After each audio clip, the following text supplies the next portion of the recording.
few other subjects. He is as well a coordinator, a Northwest coordinator for the Schiller Institute, and a policy committee member for LaRouche PAC in the United States. He ran for Congress in Washington State in 2012, and I'll bring him up. Okay.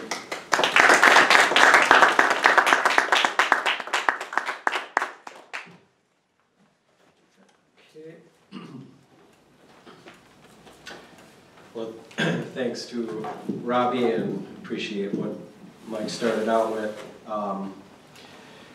I think just to somewhat situate where we're at, the long arc is what Mike developed and what the mission of this organization, as far as the Schiller Institute is concerned.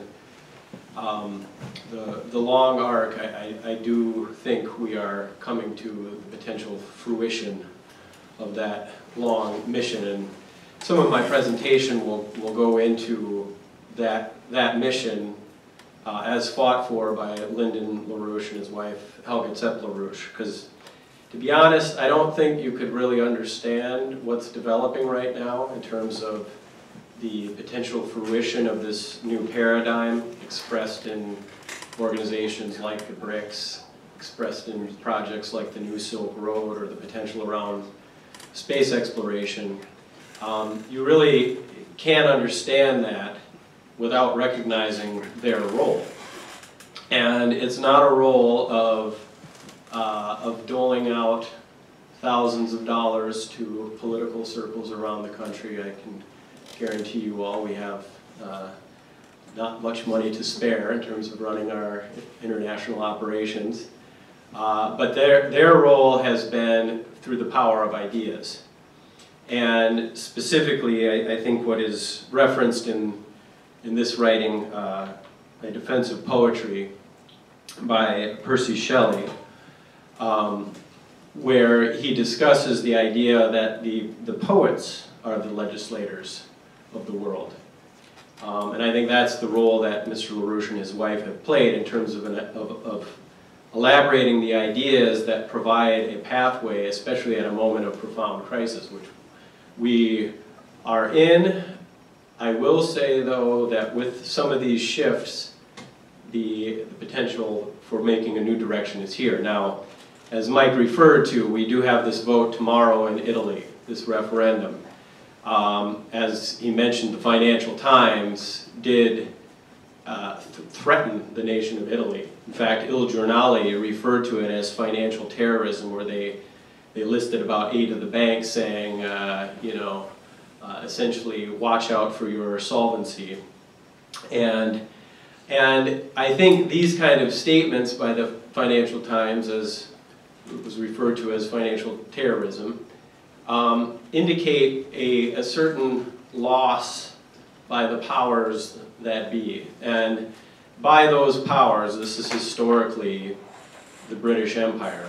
Okay, now that doesn't really have anything to do with merry old England. It has to do with this outlook that Mike discussed of this evil conception of man and an idea that a ruling oligarchy should lord over others.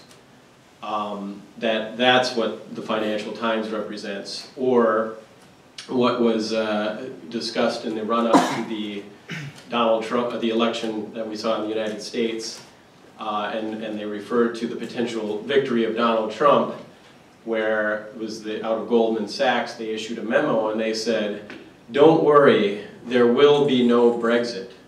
Now, what do they mean by that? Well, they mean that in the case of the Brexit vote, where the citizens of England said, we're not going to go along with a dictatorship out of Brussels ruling over us, and we're going to bail on this on the European Union and the control apparatus, and voted against it. And it was the shock heard around the world, and it represented the idea that the peasants were no longer just going to accept their fate, but that they were beginning to challenge it. And so I think that's the kind of mentality that we see coming out of this financial oligarchy, if you will. Now, that viewpoint is what is being challenged by the what we're seeing developing around particularly the BRICS nations, but these group of nations that are coming together and saying, we don't want the so-called unipolar world. We don't want the world where the decisions are made out of Wall Street and London and Brussels, etc., but that we actually have nations that can collaborate. Now, just in terms of the recent shift, because in addition to the potential in Italy that we see tomorrow, this does come on the back of the recent elections in France, where Fillon, who came out against the idea of sanctions against Russia. Now, let me just say this right now, because a lot of what you're seeing, where we had elections in Moldova, also Bulgaria, where the presidents in those nations were elected based on an idea that we should restore relations with Russia. Now, it's not so much just simply relations with Russia, but it is an orientation towards this Eurasian development perspective. That's what the attacks on Vladimir Putin and Russia are really about. It has nothing to do with Ukraine and supposed, invasions of Crimea or what we see in Syria. It has to do with the fact that there is this new dynamic on the planet. And I think Mike referred to it, but just to re-emphasize, what China said, or the foreign minister Wang Yi said, I believe it was just today, this idea that the Russia-China relationship is not just simply a bilateral relationship. This is now the pillar of global peace and stability. That is an extremely important statement, because you'll hear the different comments that perhaps Trump is playing a game where he's cozying up with Russia and then he's going to actually go against China and so on and so forth. With the relationship between Russia and China and that kind of a statement and that sort of a self-awareness of that relationship, there's no way to stop this other than what we just about had, which was nuclear war. We were on the edge of nuclear war, and what I will assert is that the election campaign that we just had in the United States was very little about sort of or the results were very little about necessarily what Trump said per se. Let me put it another way. The way that Hillary Clinton ran her campaign was as a virtual referendum on the policy that we saw with Obama, but also the policy that we saw with the neoconservatives around Bush, which was the setting up of a ring of missile defense systems around Russia, the use of terrorism as a means to inflame the entire region throughout the Middle East, all the way over into Pakistan, as the underbelly, if you will, of Russia, China, and India as well, which is also in this strategic partnership. That policy represented by the neoconservatives around around Bush, and continued through Obama, that Hillary Clinton ran her campaign as a virtual referendum to continue forward with that policy.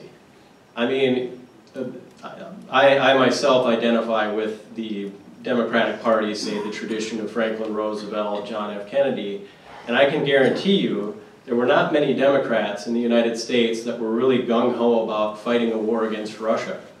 There were not many, and as we heard, the sort of cozy relationship that she had with Wall Street, were not really excited about that. So why was her campaign oriented in this way? Well, it was to, in a sense, have the American people give the go-ahead for this kind of provocation and war drive, in light of the fact that the transatlantic financial system is on the edge of total and utter collapse. There's already talk of bail-in, there's obviously bailouts, and nothing that was done after the financial collapse of 2007, 2008 has been changed. Wall Street in London and the European, the transatlantic financial system in general has continued with breakneck speed of expanding the derivatives bubble and so forth. So that war drive was to prevent the emergence of this group of nations who are saying we reject the unipolar concept. We want collaboration amongst nations on an equal footing. And so the rejection of the American people saying, we're not going to go along with this any longer, we're tired of this. And that was what the Trump election represented. And the same thing that we see in Moldova and Bulgaria and France, potentially in Italy. There's also an election in Austria tomorrow, we don't know. But that is what we're seeing. And, you know, I think this question of Shelley, of the idea that sometimes people, the way that he refers to it, if I can find, maybe I'll just pull it out here, that sometimes people don't quite know what they're doing, or why they're doing it, I should say. He says the most unfailing herald, this is from Shelley here, the most unfailing herald, companion and follower of the awakening of a great people to work a beneficial change in opinion or institution is poetry. At such periods, there is an accumulation of the power of communicating and receiving intense and impassioned conceptions respecting man and nature. The persons in whom this power resides may often, as far as regards many portions of their nature, have little apparent correspondence with that spirit of good of which they are the ministers.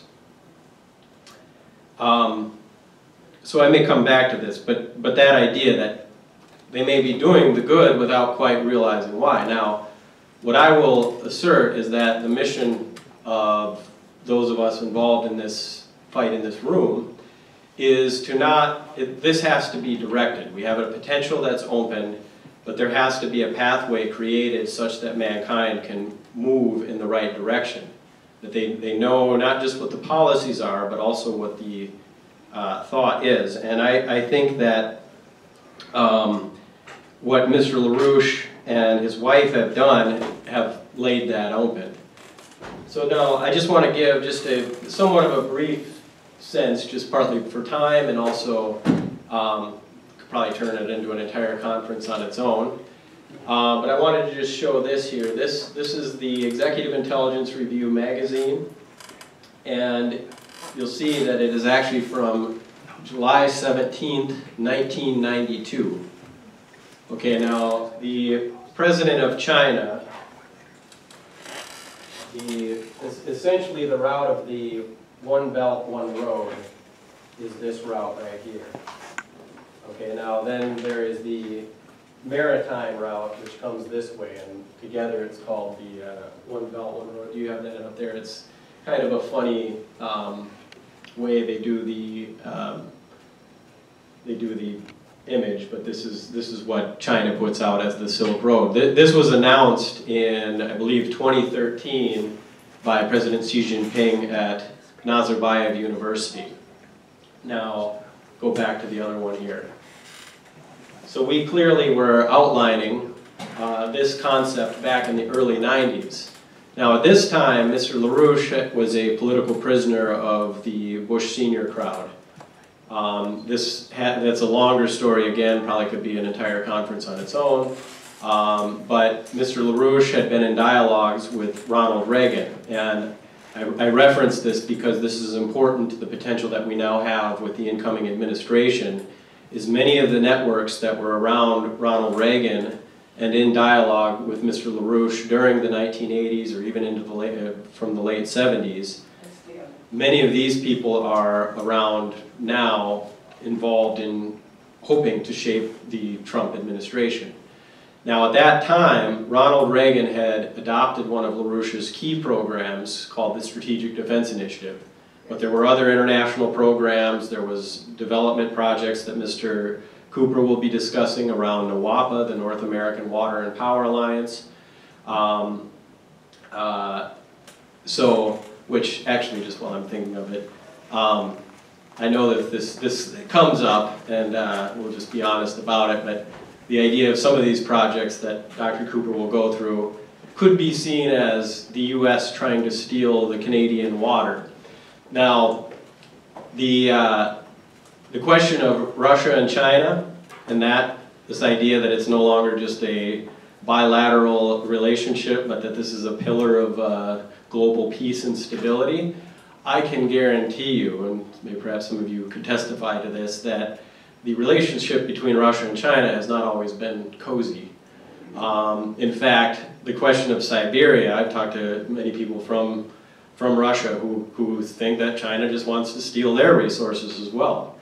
So I reference that because what we are discussing with this new paradigm must transcend this old kind of geopolitical thinking of, that it's nations against nations, and the way that the empires have often operated is this divide and conquer strategy. If you get people pitted against each other around these kind of issues, or religious issues, or ethnic issues, or so on. So what this does is transcend that in terms of this collaborative efforts. Now, so back to Mr. LaRouche. The Bush senior Bush senior crowd, if you will, did not like what Mr. LaRouche had done in organizing the Reagan administration around this potential collaboration with Russia around the Strategic Defense Initiative, and had him thrown into prison. Now, the first thing he did when he got out of prison, he was in from 1989 till about 94, I believe. One of the very first things he did, as Mike referenced earlier, was to go back to Russia to engage people around this kind of collaborative effort, and including something that we'll be discussing with the Bering Strait project.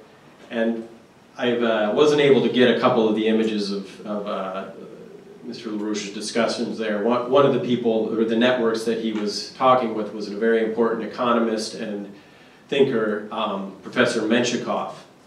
And the nature of the dialogue, so this is in the mid-90s or mid to late 90s, was around a program that Menshikov had called President. And it was on how do we shape a presidency to deal with the fact that Russia was being destroyed in the 90s through this shock therapy of the International Monetary Fund, and the approach that after the fall of the wall, right, it was going to be the end of history, as the neoconservatives called it. That the triumph of the Western values, as they were called, which of course weren't the Western values of the Renaissance, but was the imperial values, were going to prevail. And they went in and looted Russia to a lot. Anyway, and intended to do a similar thing to break, ultimately to do the same thing to China. Now that didn't happen because of this network within Russia. Part of it was the dialogue, or this is the dialogue that Mr. LaRouche had intersected around the kind of collaborative approach that we saw, which now we call the BRICS. Now back then, it was being called the Russia, India, China Strategic Triangle. I want to just read something from Vladimir Putin on that, because there was just a celebration of Primakov, who passed away about a year and a half ago. Primakov was the prime minister in the late 90s in Russia. And they just had I forget exactly what it's called, if somebody could help me real quick. It was a, well, whatever, it was a celebration of Primakov life, especially his intellectual life. He was known to be a very intense intellectual. But this is what Vladimir Putin just said just a few days ago at this seminar or conference. Putin said, among Mr. Primakov's other merits is coming up with the multipolarity concept. After the collapse of the Soviet Union and the end of the Cold War, a new unipolar world began to emerge. But Mr. Primakov had truly strategic vision that enabled to look into the future and to see how unviable and one-sided this unipolar model was. It was also his idea to develop close cooperation between the strategic triangle of Russia, China, and India. This proposal was seen as something utopian and even harmful at first, but today we see how quickly the BRICS group, which began in trilateral format, is gaining weight and influence in the world. I would like to note that Primakov always argued the need for close ties with our partners in the Commonwealth of Independent States. He considered efforts to advance integration in new conditions and on this basis as particularly important. This approach forms the backbone of our integration policy in Eurasia. We pursue this work in the Eurasian Economic Union, which is based on the World Trade Organization's principles of openness and free trade. We hope that talks with our partners, including those on linking up with China's Silk Road Economic Belt project, will enable us to build a big Eurasian partnership. So this is Putin's reflections on Primakov's life, but this was the dialogue that Mr. LaRouche and his wife Helga were both intersecting and obviously very much contributing to, as we see. And again, we could go on quite a while, and I'll come to the nearing here, but again, Helga's role in China was seminar after seminar. We put out a, I'll just grab it here.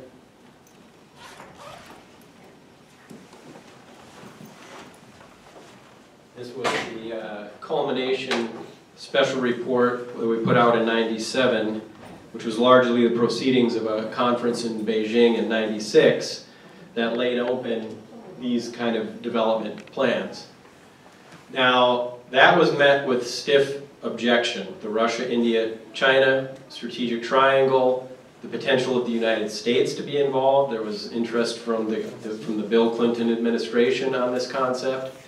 And the reaction was the formation of the, I mean, not just this, but it was the neoconservatives refused to allow this to go, and they created what was called the Project for a New American Century, perhaps the most notorious of the groupings, which identified that they were not going to let the multipolar world emerge. They said no nation or group of nations will ever challenge the supremacy of the United States with its allies in Europe, basically NATO. And then they listed a group of target nations that would be targeted for regime change and so forth, that would erode the stability, and those nations included Iraq, Syria, Libya, Iran, Yemen, you know, the list goes on of all the wars that we have been engaged on to prevent this concept from going forward. So maybe just to finish up, what has occurred is now there is a rejection of this. There is a potential embrace of the nations of the world that are going to come together around the concept of mutual benefit. In fact, Tony Blair in 1999 gave a speech where he said, we're at the end of the age of Westphalia, which ended the religious warfare in 1648 based on the concept of mutual benefit. And this is exactly what you hear with President Xi Jinping when he discusses the so-called win-win collaboration. It is this mutual benefit concept. And this is what we have to bring nations into a spirit of collaboration around. And the key to this collaboration will be the Pacific Basin.